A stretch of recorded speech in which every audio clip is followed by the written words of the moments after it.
All right. Hi, everyone. Welcome back for the last event of the day. So I'd like to get started. This panel is called Public Engagement with Voting and Redistricting. And it's a pleasure to have two guests here for the panel. First, Yvonne Espinoza-Madrigal runs the Boston office of the Lawyers Committee for Civil Rights. Previously, he worked as a public interest lawyer on a wide range of civil rights issues, including racial justice, immigrant rights, and LGBT HIV equality, with organizations such as the Center for HIV Law and Policy, Lambda Legal, and the Mexican American Legal Defense and Education Fund, better known as MALDEF. Charles Stewart is a distinguished professor of political science at MIT, where he also directs the Election Data and Science Lab. His research and teaching areas include congressional politics, elections, and American political development. In particular, he's an expert on election administration and public opinion. So the format for this panel is that we'll start with some remarks from our two panelists. And then we've got Ask Jerry going again, and now we're finally in a space with some internet. Very exciting for all of us, I hope. So that's tinyurl.com/askjerry. So send those questions on in. We're doing a great job. We got 115 questions from the morning sessions. And we'll be storing those and trying to get some answers and put those together with the material from the conference. So without any further ado, let me turn it over to Yvonne. Thank you, Moon. Well, is this on? Well, now is it on? Well, if it's not on, I'll use my courtroom voice. But hello, everyone. As Moon said, my name is Yvonne. I'm the Executive Director of the Lawyers Committee for Civil Rights and Economic Justice. We're an organization that was founded at the request of President Kennedy at the height of the civil rights movement to move the civil rights struggle from the streets to the courtroom. And after being founded here in Boston, we moved in very quick succession to integrate the public schools, the police departments, the fire departments, the public housing projects, all through most of the late 60s, early 70s, and even into the 80s across cities in Massachusetts. And we also have been doing a lion's share of voting rights work in Massachusetts.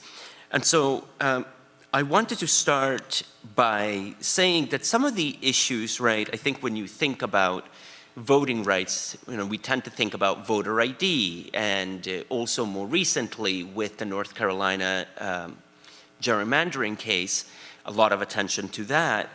And one thing that I kind of feel is that we have seen radical changes in this country over the past few years. And many of those changes in the voting rights space are actually designed to make voting more difficult, more challenging, more inaccessible for a lot of the constituencies that we care about at the Lawyers Committee, which are low-income people, people of color, and other minorities.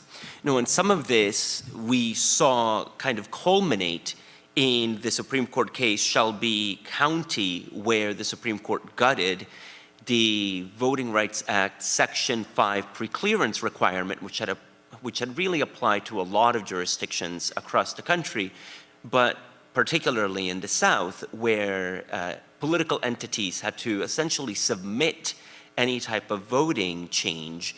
If you were going to close down a precinct or move a registration deadline, all of those things would have to be pre-cleared with the Department of Justice before those changes were implemented. We've been living in a post-Shelby County world for quite some time, and in many ways, the Supreme Court decision in Shelby County has invited further erosion of voting protections around the country, and we've seen that manifested most recently in things like the voter IDs. But one thing that I wanted to say, particularly for those of us who don't live in states like North Carolina or Texas, is that a lot of these voting instruments and voting restrictions are happening even in states like Massachusetts. So you don't really have to go too far to find some examples of this. And I wanted to talk a little bit about some of the work that the Lawyers Committee has done recently in this space. Now, one of the cases that we have right now is a challenge here in Massachusetts in the city of Lowell, where we've sued the city basically to change the electoral system from an at-large system where all of the city councilors and school board officials are elected in, by majority vote in one election, all at large, people from different neighborhoods and communities voting together. But that has resulted in a large problem with minority voters finding that their votes are consistently diluted. And through some of the expert work that we ran in advance of the litigation, we saw that if there was a candidate of color running, specifically in Lowell, the largest minority communities are Cambodian American and Latino Americans. And if there are Cambodian or Latino candidates running, they would be the top choice within the minority communities, and they would rank dead last in the majority communities. I mean, complete racial polarization in how the candidates are perceived and are being treated at the polls. And we were concerned that that consistently meant that when candidates from the communities of color were running, they had no opportunity to ever win because the majority would always come out as a voting bloc, usually over representing certain neighborhoods, predominantly white neighborhoods in Lowell, and diluting the vote of people that live in minority neighborhoods in the community. And so through our case, which we filed this year, our goal is to create smaller districts or wards in the city of Lowell to replace the at-large system, and in so doing, create an opportunity for the Cambodian American population and the Latino population, which typically votes as one minority bloc, to be able to actually launch candidates and get their candidates into office. And I think the Lowell case is a really good example of the type of vehicles that still exist even in northern states where minority vote is substantially compromised, suppressed, or diluted, whether intentionally or unintentionally, that is the consequence. And it's important to be able to have advocacy surrounding these issues so that we can address it.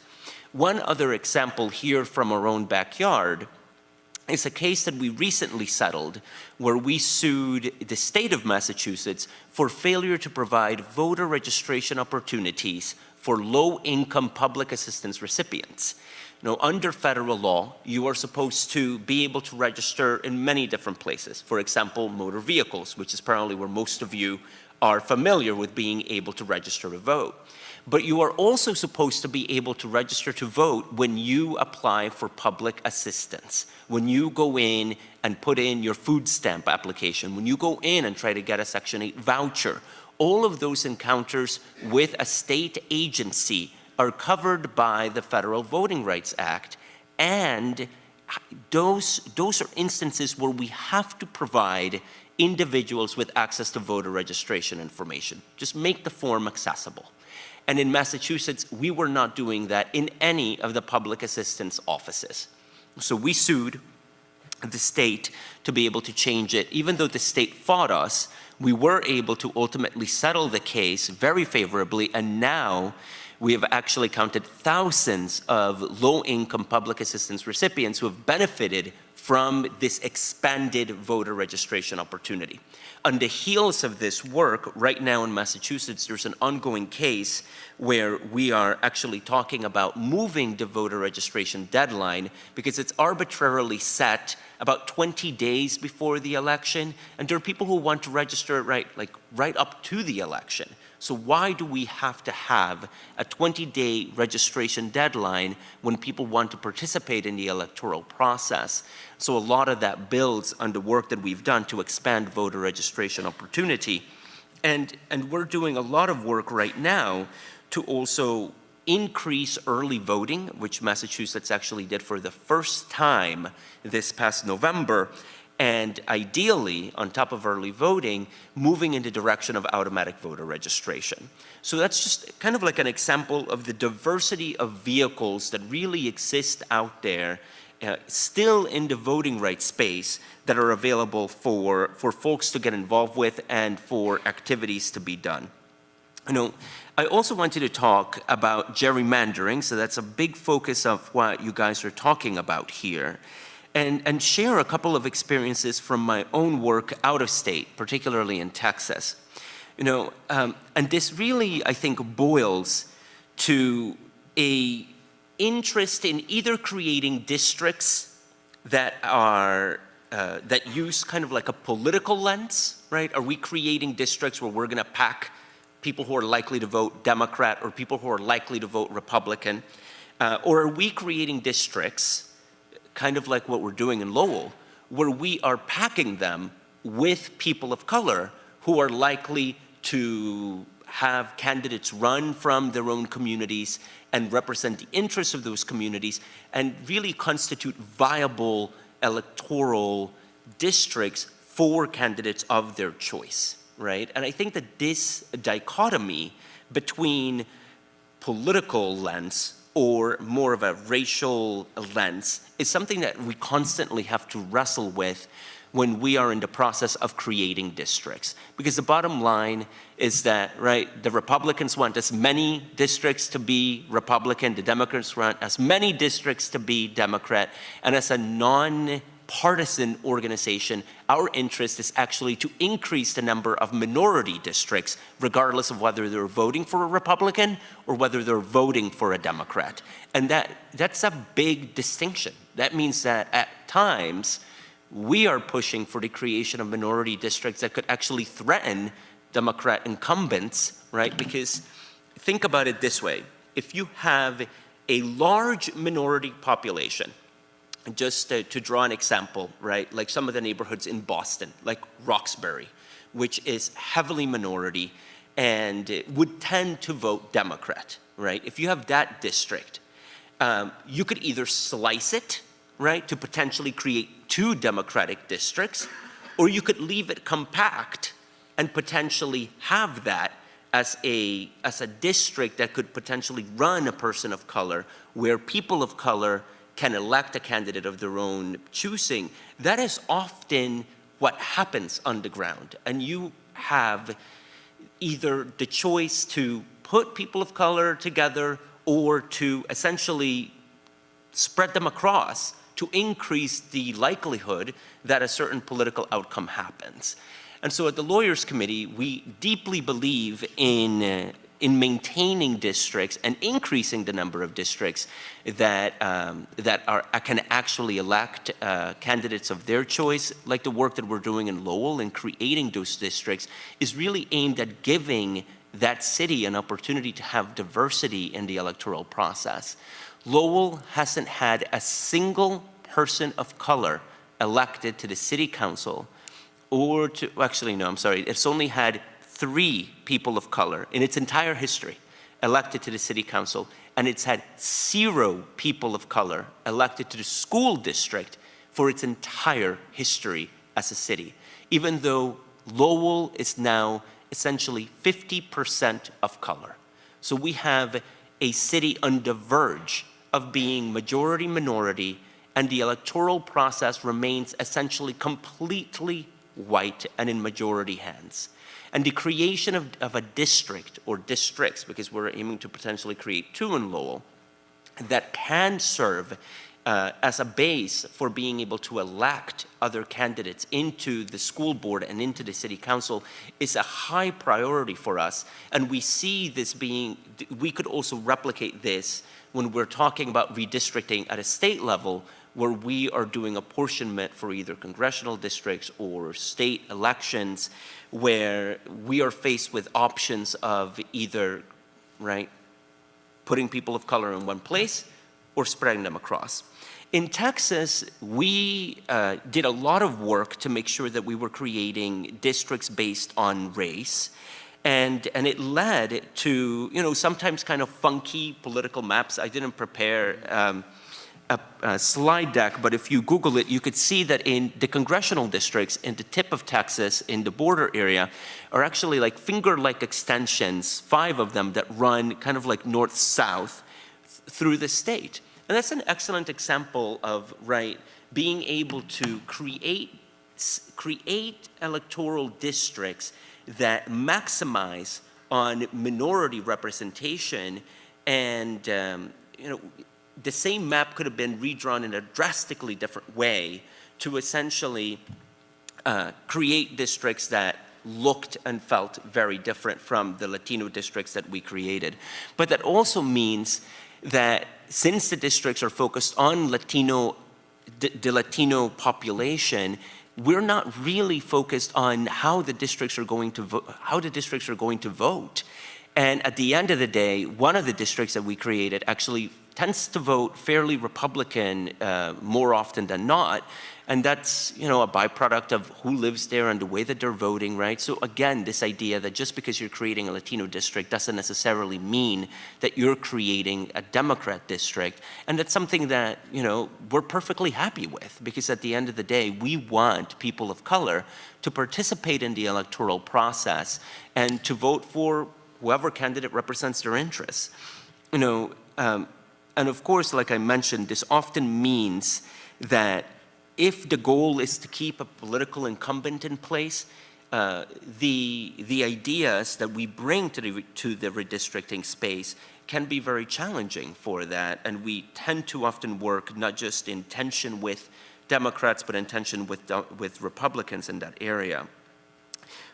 One of the things that actually Moon asked us, and I think we're both going to talk about this, is how people react, or Moon, you did a much better job in kind of posing the question, but it's kind of like, do people realize that when they're living in a district that's been either politically gerrymandered or otherwise gerrymandered, are they conscious of that? How do they react to that type of process? And it's interesting, in Lowell, people definitely know that they're living in a district where they cannot get a person from their community elected. That is absolutely sure.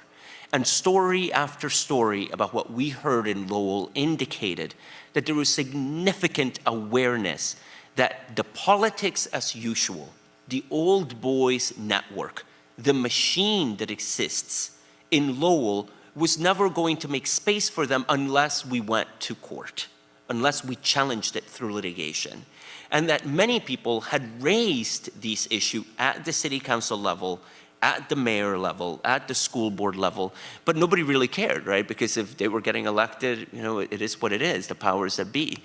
But the people in the community definitely knew that they were getting the short end of the stick.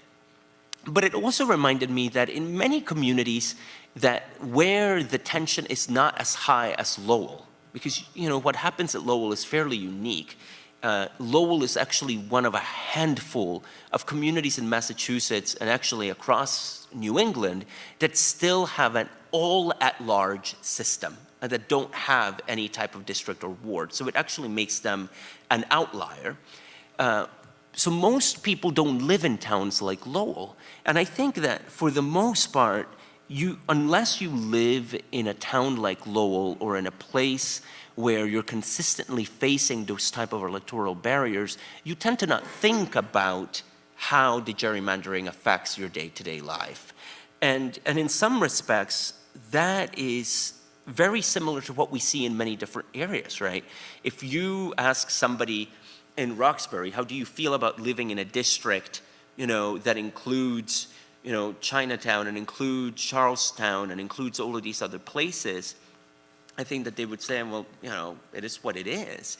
But it's not until you actually break it down to them and explain that there are other alternatives, right? That the district could be drawn in a different way to allow for greater minority participation, that people actually start thinking, oh, well, maybe we deserve that. Maybe we need to be in a district that's drawn differently, and we should be asking for that. But it's kind of the same way when we at the Lawyers Committee go out and talk to people about, we talk to students all the time about their rights vis-a-vis police, and we say, unless you're actually under arrest, and the cop said to you, you're under arrest, you're actually free to go. And you could just walk away from the cop.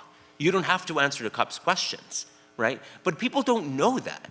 right? And so if the cop pulls you over, you're gonna answer all the questions and you're not gonna leave even if he doesn't say you've been arrested. And if he says, may I look through your bag, or I'm gonna look through your bag, you don't think I have the right to say no to that search, right? It's like, these are just things that we're not equipped with as Americans. The average American doesn't know their rights vis-a-vis the police. They don't know their rights vis-a-vis the electoral process. And so I think it's very similar in terms of when you're living in a place that's been gerrymandered, I don't think that you necessarily know that you have other legal options. Just like when that cop pulls you over, you don't necessarily know that you could say, I don't want you to look through my car or through my bag, right? And so I think that that really points to a broader issue about the accessibility of know your rights information and about just legal literacy and the lack of legal literacy in most communities. And it's something that is far beyond just the voting space, but I think it's similar. It's a really similar issue. And I think that often the same communities that would not know what their rights are vis-a-vis a police interaction are the same communities that don't know that their district could look and feel very different. And so, you know, with that said, one of the things that is coming up and is a really big deal is the census. Census 2020 is going to be huge. And at the Lawyers Committee, we are very much concerned about severe undercounting that could happen in 2020 unless all of us today, and I don't mean just the Lawyers Committee, I mean all of us in this room, really start paying a lot more attention to what the census rollout is going to be. With the climate being what it is around the country right now, with immigrants moving deeper into the shadows in light of unprecedented federal changes that are happening, we are afraid that there could be severe undercounting in immigrant communities. And since many immigrants tend to live in mixed households, right, hybrid households, where, you know, I might be undocumented and maybe Moon is documented and we live in the same house, but that means that we will not open the door even if Moon is documented because they don't want to place me at risk, right? So in the same household, even if you have mixed statuses, you're going to push those families deeper into the shadows with some of the policies that have been promulgated, not just at the federal level, but at the state level.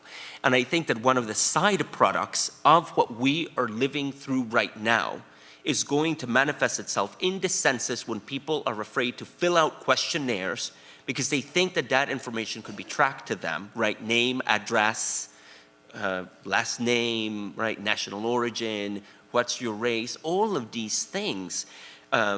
People are being extraordinarily sensitive to these inquiries. And a severe undercounting in communities of color and immigrant communities will have drastic measures, drastic repercussions for not just resource allocation in light of the census, but particularly in the apportionment process when we're trying to create districts that actually reflect the people in those communities. And so if we don't have an accurate head count, we're going to be looking at some really fussy math. And I think that we need to be looking at the type of robust outreach campaigns that we can be putting in place now if what we care about is actually creating districts that reflect the communities on the ground. And with that, I'll close with one thing, which is to say, we need a lot of data, a lot of analysis, a lot of content development around all of the issues that I've talked about, right? Everything from how do at-large districts benefit communities as opposed to single-member districts? You know, what is the impact of dilution and minority voting patterns?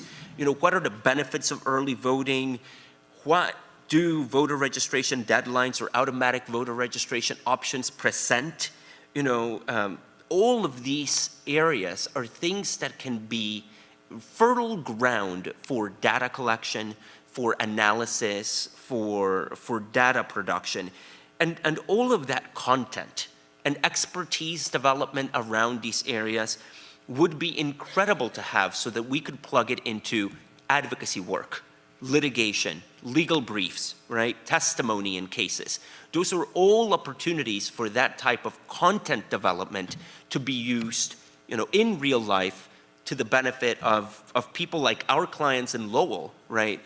That case is something we would have never been able to bring if we did not have a statistician who could run the, turnout over the last 3-4 elections, not just in precinct level, but citywide, right? Like break that turnout down by demographic, right? Like all of that type of data and analysis are things that me as a boring lawyer cannot do from my office, and that I need significant help with from people like you to be able to get the ball rolling and to get that information so that I could actually talk to the court and say, look, when my client says that they don't have an opportunity to show up and vote for a candidate of their choice, what that means is this, and it's that data that backs up that anecdote. It backs up those narratives and those perspectives. And those two things have to really move in tandem for us to be able to make policy decisions, for legal decisions to be made in court, right? For the redistricting to actually take place on the ground.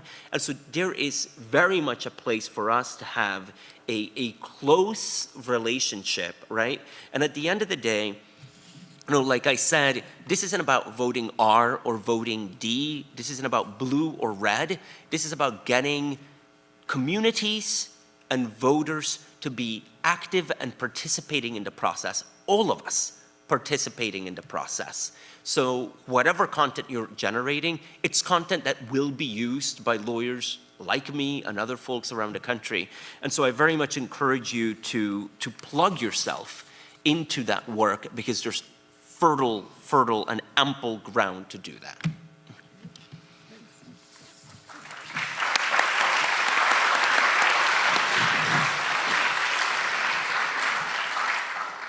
That was great. Can you hear me?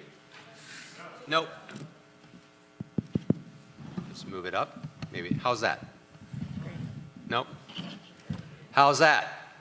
Okay. So we'll rely on my teacher voice and on the microphone.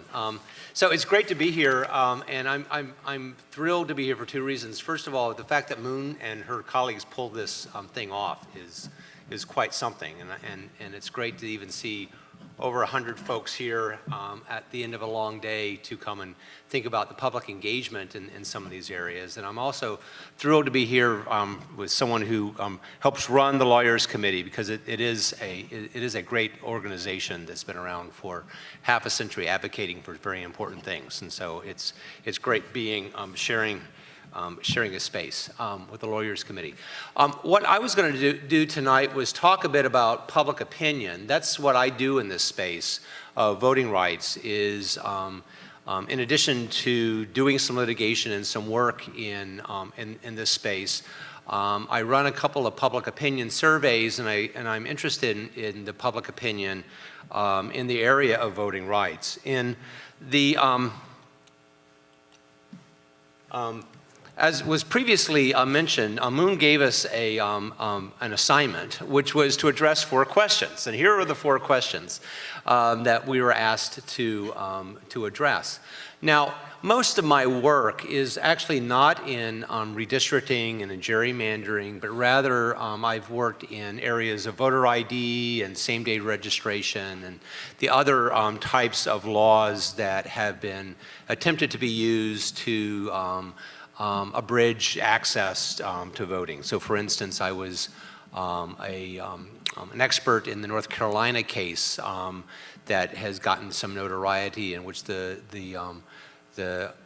legislature of North Carolina tried to run the table in using every technique known to Republican legislatures to try to make it harder for folks to vote. And so that's the area of the field that I know the best. And so when I was asked to address the question of public engagement with redistricting particularly, I went, and in order to address some of these sorts of questions, I went to the literature and discovered what I already knew. Thing number one is that almost nothing has been written about public opinion and gerrymandering or public opinion and drawing districts in general. And in fact, probably the best, if you're interested in what political scientists have to say about what people have to say about or think about public opinion and redistricting, Stephen Solibahare, who talked to you this morning, wrote an article in the Election Law Journal that appeared in 2010 about public opinion related to redistricting and gerrymandering and those sorts of things. And I would encourage y'all to just go to Google Scholar and to type in Solibahare, that's a unique name, and redistricting and Election Law Journal, and you will be able to find a version of that article, and you'll discover what we kind of know. And although that article was written in 2010, it's still pretty much applicable to the degree that I've seen other research that's appeared since then.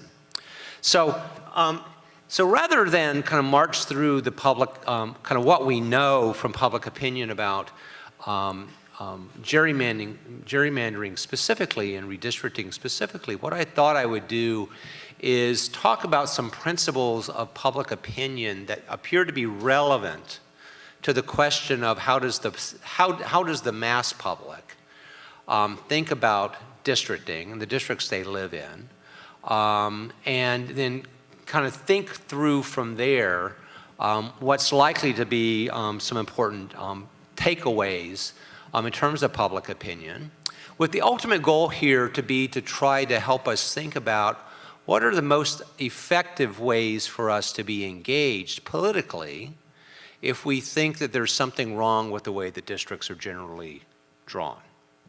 And I think there are some lessons in public opinion that might help guide how we spend our political and professional activity. Not to give too much away, the spoiler alert is that usually the political scientist comes to a panel like this to throw a wet blanket on the proceedings, by which I mean to say that in general, what we're going to discover is that the public opinion, especially mass public opinion as it relates to redistricting, is not all that friendly to the notion that the mass is just going to rise up and overturn how we do districting in this country. And we have to think a little bit harder about that. So first of all, let me just say some public opinion principles that many of y'all know already. These apply in general to public opinion, but I think that they also relate when we think about how the public thinks about redistricting. And the first one is that the members of the mass public are generally inattentive to politics. Okay, so we all know that. The second thing is that within politics in general, there's a set of issues that we could call the nitty-gritty of policy. And that can be not only how do we draw districts, but also how do we arrange a government in general? How do we kind of do some very precise things in public policy? And it turns out that the attention to the details of policy is much less than the attention that the public pays to broad bread and butter issues like taxes or social issues like abortion. So you put these 2 points together, and we're already, for those of us who are concerned about issues of districting, we're at a disadvantage when we're thinking about appealing to the mass public, because the mass public, first of all, really doesn't like politics, and secondly, to the degree that they pay attention to politics, they pay attention to things that either they think are going to affect their livelihoods or that they feel deeply and passionately about in terms of the great moral issues of the day, like abortion. Third point, partisanship is a powerful drug. Make sure everything is lined up here. Partisanship is a powerful drug. And we are finding increasingly that partisanship is getting to be more of a powerful drug. And so although the mass public will state the support for general principles that look to be in favor of, say, fair forms of drawing districts, If it turns out that it's pointed out to voters that some ways of drawing districts may help Democrats or help Republicans, they will change their opinions about what they think should be done. And so we see this partisanship pervading American politics. Is stronger now than it was 10 years ago, certainly stronger than it was 30 or 40 years ago. But to the degree that we've studied, to the degree that people like Gonzalo-Bejer and others have studied mass opinion about districting and the like, there's some predictable things when it comes to partisanship. The next point is something that became kind of clear in the last presidential election, which is members of the mass public are skeptical of elite motives. And that works both in favor and against efforts to try to move the mass public in favor of more fair, less partisan methods of drawing districts. On the one hand, one of the things we know from political science studies is that if there's one group of people that the mass public don't trust to draw districts fairly, it's politicians. Okay, so to that degree, that when it's pointed out to the mass public that politicians draw districts, then it's good for fairness if you can corral that. However, it's also the case that people who are most interested in the subject, I'll make sure we have the right point, last point here, people like you and me in this auditorium, we're also treated skeptically by the mass public.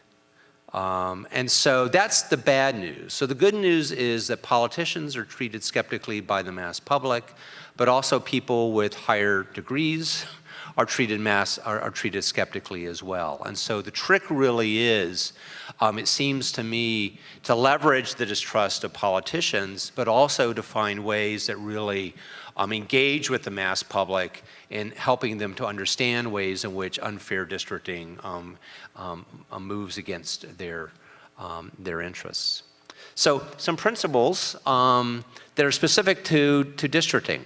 One of the things that has shown up in both public opinion polling and then also in election returns when voters have been able to vote on issues related to apportionment or redistricting is that there does turn out to be a real tension between general principles of political fairness and specific realities of specific political realities. And let me be very specific about that. An example is that I think about in this regard is the decades-long attempt in California many decades ago to change how the state Senate was apportioned in California. Like many states, the apportionment in California from its founding up until the 1960s favored conservative areas of the state, agricultural areas, et cetera. There were several referenda put on the California ballot over the years to change this. And it turned out that the strongest predictor of how people voted was not based on whether they were Democrats or Republicans or urban dwellers or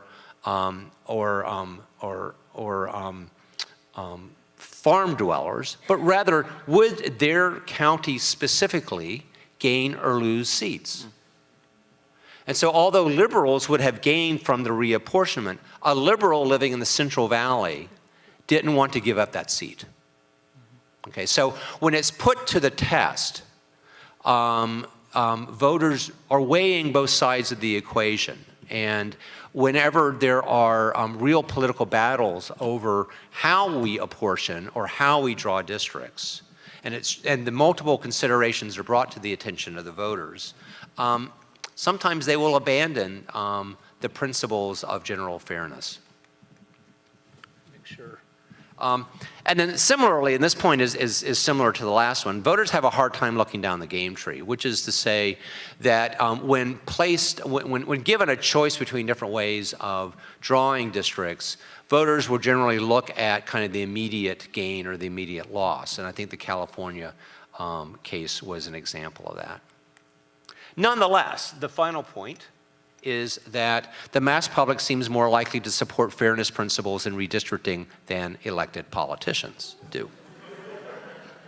So as problematic as the mass public is in this regard, and as fickle as they can be, the mass public is nonetheless a more willing customer, if you will, for a fairness in the drawing of the districts or in apportionment than politicians are. And so that ends up being, where we have to hunt for the ducks. So let me very quickly go through Moon's questions and do some quick answers and maybe to seed some discussion. So her first question, are people generally angry that they live in gerrymandered districts, or is it important to work to raise public awareness of this? So answer to the first question is no. They're generally not aware of that they live in gerrymandered districts. Sometimes it's drawn to their attention and they discover it, but folks just don't go around pieces of protoplasm thinking, I wonder if I live in a gerrymandered district and how I think about that. It's not something they naturally think about. Is it important to raise public awareness of this? And as I'll say a little bit more about this, but it's not clear to me, given the way the political process works and the opinion of the mass public, whether if you had all the energy in the world to engage in political activity, or all the money in the world in order to engage in political activity, engaging the public on this issue would be the best use of time or money. And I'll come back to that. There might be better uses of time than telling working with the mass public about how bad things are. Next question. Is there any research that connects public opinion on the quality of their electoral representative to features like how packed the district is, how safe the seat is, et cetera? There's a little bit. As I mentioned previously, though, there's not a whole lot. And it turns out there are some perverse findings in the literature about specifically this question about safeness of districts, which is oftentimes engineered by the drawing of the districts, and how people feel about their representatives. So it turns out, I'm going to show you a scatter plot that shows you on the y-axis from the 2016 election, I hope. Hello. So the y-axis, so each of these dots represents respondents from congressional districts in the 2016 Cooperative Congressional Election Study, which is the largest public opinion study in the academic world these days. There's a couple hundred respondents from every congressional district. And they were asked to rate the approval, how much they approved of the incumbent. Okay, so that's what's being measured on the y-axis. And the x-axis is the amount by which the incumbent won their election in 2014. And we have on the left, by the raw number of votes, on the right, the percentage of the votes. One of the things this illustrates is that basically, if you're in a district where your incumbent won by a big margin, you're more likely to like that incumbent. And in districts that are won by narrow margins, people are less likely to like the incumbent. This finding has been used by people perversely, in my view, to argue that we want to create unsafe districts because obviously people like unsafe districts. I think that's a specious argument. Nonetheless, it does turn out that if all you're doing is you're judging the districts by whether people like their incumbent or not, districts that look like they've been created precisely for the point of re-electing incumbents do have, it looks like, happier constituents with those incumbents. Now, the reason for that is not necessarily or even that this is a good thing, but rather just you will recognize it's a compositional thing. And so this just shows that same graph, and now we've just broken out in the black dots the approval of these representatives by members of the representatives party, and the red squares are the approval of the incumbents by members of the out party. And so when we break down approval by the in and out party, there is no correlation between how close the reelection is, and how much the incumbent is liked, so that this graph is just purely compositional, that we just put in more people who are inclined to like the incumbent, and that's how we get this finding. Okay. Third question. In minority communities, does satisfaction with the voting process track with indicators of racial gerrymandering? And I think the answer here is indirectly. And so here I'm not referring so much to public opinion research, but to research that has been done in the field of legislative studies, and the use and looking at the relationship between communities of color and their representatives. And it turns out that, voters of color are more likely to reach out to their member of Congress, to feel like their member of Congress is serving their community, and other things like that, if their member of Congress is also a person of color. Okay, so it's not the case, I don't think. I don't think there's evidence that people of color are particularly aware, more so than others, that they are represented by people of color. But in the process, but it is the case that they are more likely to reach out, more likely to be helped. And that's an important thing, it seems to me. But it's not related directly, I would say, to public opinion. So, number 4. If people, want to act on worries, I'll have to do a little editing next time. If people want to act on worries about gerrymandering, what are some avenues for civic engagement on the topic, either for their own district or in general? And this gets back to an earlier comment I made previously when I said it's not clear that engaging public opinion is necessarily the best way to engage on this issue. So it strikes me that there's a number of venues in which people concerned about districting can play. One is, well, you can write your member of Congress or your state legislator. Okay, you can spend money, time doing that. I don't think that's going to be very effective, except it may be if you know your member of Congress or your state legislator, and usually it's the state legislature that really matters. If you know your legislator has an inclination to be in favor of fair principles or to be a good person in this issue, it's no doubt useful to reinforce that and let them know that people are watching. But not a whole lot of other people are going to be doing this. Members of state legislatures have shown an ability to kind of disregard public input in redistricting questions in any case. So this is not to say don't write your member of Congress or your state legislator, but it may have some limited results. So one thing you can do is reach out to your member of Congress, reach out to legislatures. Another thing you can do is sue. All right? Another thing you can do is sue, or be involved in suits, and be involved with groups that sue. Not that I encourage lawsuits, and I would be happy if I was never a expert witness again, but nonetheless, if you think about where effective action can be by the public can be had in making a difference in the world, it seems to me at another extreme, lawsuits have been effective. And there is, although we have an administration in Washington right now that's not very favorable toward the Voting Rights Act, nonetheless, the Voting Rights Act is the law of the land. And in many states as well, there are constitutional and statutory standards as well, and they can be enforced in courts. In the middle ground, where I would point out there might be a role for mass behavior, has to do through the initiative process. And so here I've put up on the map from Ballotopedia the map of the states that have that allow for citizen initiative statutes and amendments.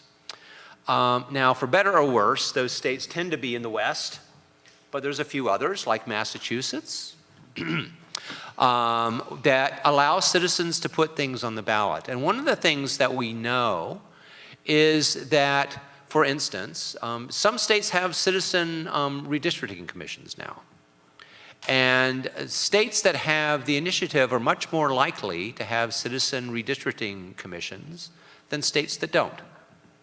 So a middle ground could very well be to take advantage of the fact that it is sometimes possible to energize intense minorities around good government issues.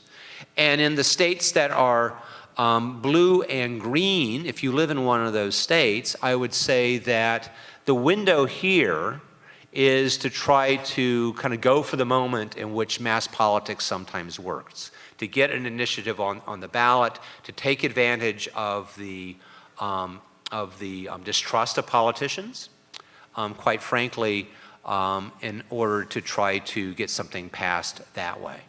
Otherwise, I'm afraid we're back to litigation, and hopefully some of y'all will help out the litigators one day. So I'll stop there. Thank you.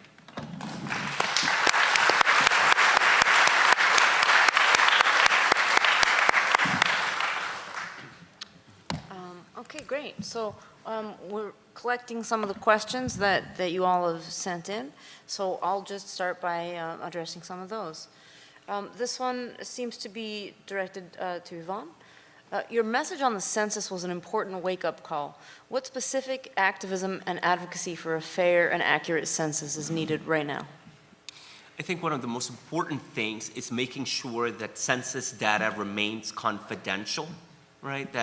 That information will not be shared with either the Department of Homeland Security or other agencies, right? To make sure that whether it's at the federal or local level, you are not passing off that to any type of agency or official who could raise the specter of immigration enforcement on immigrant communities or communities of color. Because, I mean, when I say immigrants, like I said before, many of these immigrants live in hybrid communities, so it would be, you know, it's a myth to think that these undocumented people live in isolation, disconnected from the rest of us. And so it's really important to make sure that in all of our states that we are doing advocacy to make sure that that type of census data collection remains completely confidential and that it will not be shared, to really engender trust between well, really all census takers and the census that's coming down. And I think we need to do a lot of that groundwork now to make sure that that the census can have a good rollout. It can't just be, you know, the census is due in October and we're going to start to roll out now. Like that just won't work. Building this type of trust is tough. And it takes a lot of resources at the local, state, and unfortunately, federal level to do that, and coordination. And so we really need to get on high gear on that front, and I think we all stand to benefit. Because I mean, simple things, even just the number of resources that are coming to communities for purposes for public education, right? Like just an accurate head count can help determine how many resources you're going to have for your public schools and local libraries. And you want a proper head count. Charles, you spoke about nitty-gritty versus bread and butter issues. How do you sort of convert one to the other? That is, how can one show or convince a member of the general public that policy, and in particular redistricting, will actually affect their material reality?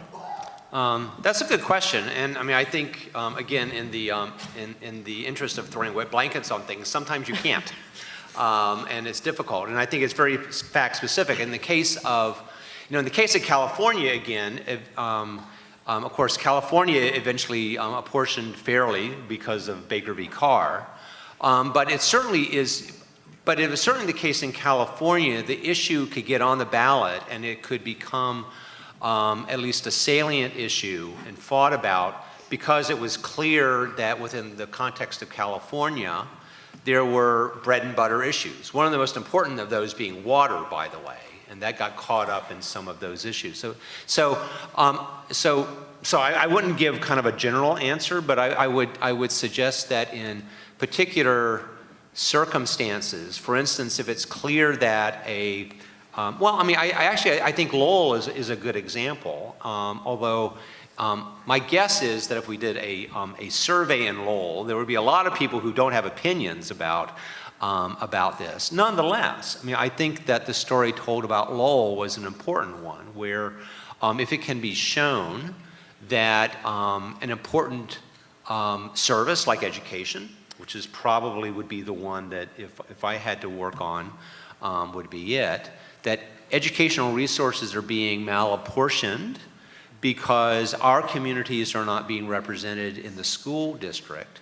That's one in which it seems to me that you have a chance of moving from the bread and butter into the nitty-gritty of how government runs. But you need something like that, it seems to me. Great. So keeping on Lowell for a moment, so I was intrigued by the discussion of the at-large system that's in place now and the goal to create smaller districts or wards, presumably single member. Is that the idea? That's right. So that's interesting to me because it tracks with the history even at the congressional level of at-large systems being challenged, and then the Voting Rights Act dictating that when they're discriminatory, they be replaced with single-member districts. But single-member districts have their own massive challenges when it comes to any kind of proportional representation. So I'm sort of interested in hearing you talk about, some would say they've been, in the long run, a disaster for minorities, the move to single-member districts. And one of the submitted questions got at this too. Let's see if I can find it. Did you consider moving the Lowell City Council to a proportional representation scheme, such as single transferable vote as used in the Cambridge City Council? But in general, what other kinds of schemes are kind of on the table? That's a great point and a great question. You know, when Lowell, the people of Lowell came to us to begin with, right? So we are community driven. We don't just sit in our office and then pick a town and go after it, right? Like, it's not what we do. We started hearing a lot from individuals in the Lowell community, starting with the Cambodian American leadership, and then expanding to other community members who were deeply concerned about the dynamics in Lowell. And one of the things that you raised about the education example is a really good one. This manifests every day in a place like Lowell, right? Because all politics is really local, right? In Lowell, the high school is old. The building is very old. It needs to be refurbished if it is to be continued to be used. Or, you know, you could just create a new high school, build a new one. And this had really been kind of like tearing a lot of the community apart, with a lot of people of color insistent that the high school remain in place where it's at right now, which is kind of like a downtown location close to the Boys and Girls Clubs and other types of after-school programs and activities, walking distance to a lot of the more low-income people of color who live in Lowell. But a lot of the majority, the town majority, the white majority, wanted the high school to be rebuilt brand new and located closer to where the majority of white people live in Lowell, to make sure that the high school was closer to those communities and those children. And so this is the way these things happen on the ground, right? It's exactly as Charles was talking about with the education example. I mean, literally, that's what's happening in Lowell today.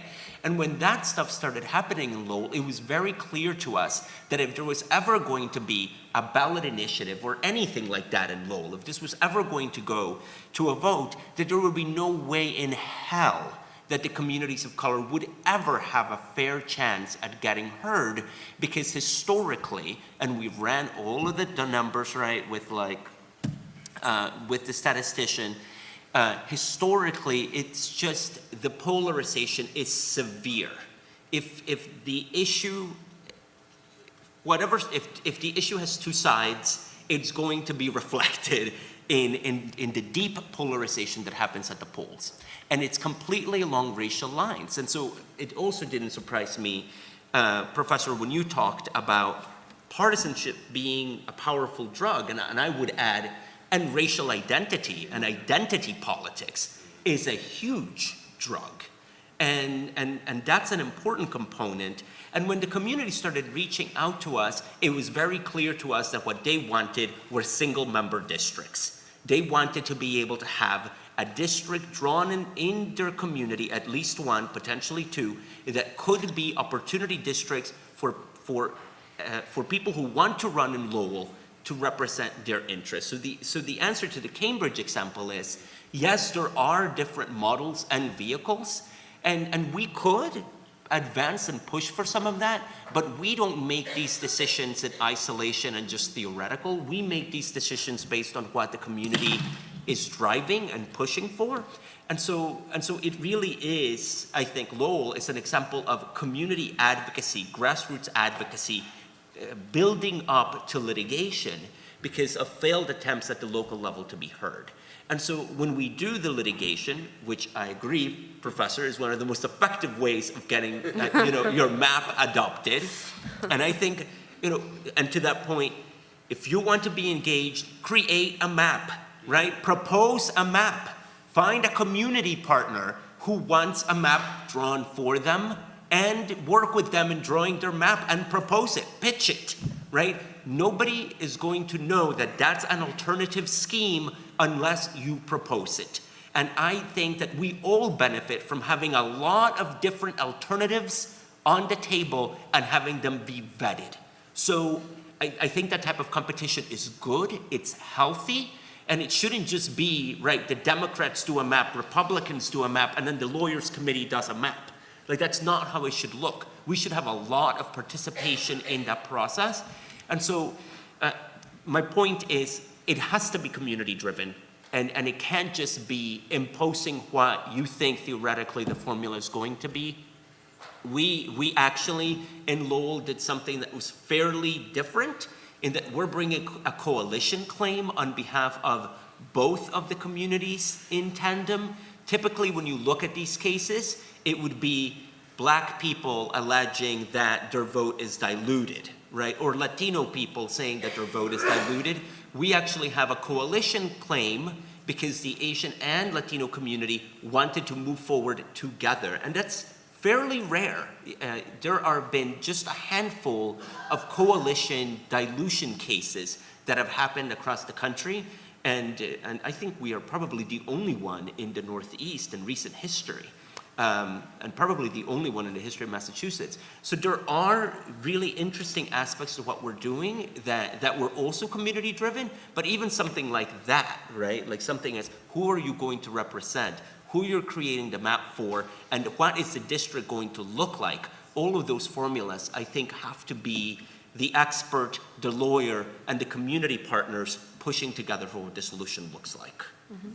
Charles, did you have thoughts on the question of different schemes and how they play out? I did until I just heard the explanation about Lowell, which is to say that my initial question too was since Massachusetts actually has on the books a way of doing single transferable votes, and most states don't. But the argument that you want something like this to be community driven is a compelling one. I mean, nonetheless, I think that the point is well taken that. There are these other schemes other than single member districts. I'll also say as a resident of the People's Republic right next door, and someone who's studied Cambridge electoral politics a little bit, it has not been, one of the things you discover at least in Cambridge is that it looks like a ward system. Not only that, but the communities of color, like Area 4, which is the most predominantly minority area, has been underrepresented historically. And the community that I live in, Elizabeth Warren is my neighbor, we have several members of the city council from our area. So, I think the point is an important one. I can understand why, even with the concerns about kind of single member districts and oftentimes minority communities being underrepresented, it's not clear that in practice these other kind of proportional representation systems have live up to their promise. Okay, great. Well, there are many other terrific questions that have been submitted, but been a long day. Indeed. And in the interest of that, I think I will get copies of these other questions to you and see if we can get your feedback on more of them. But for now, we'll call it a night. So thanks again to our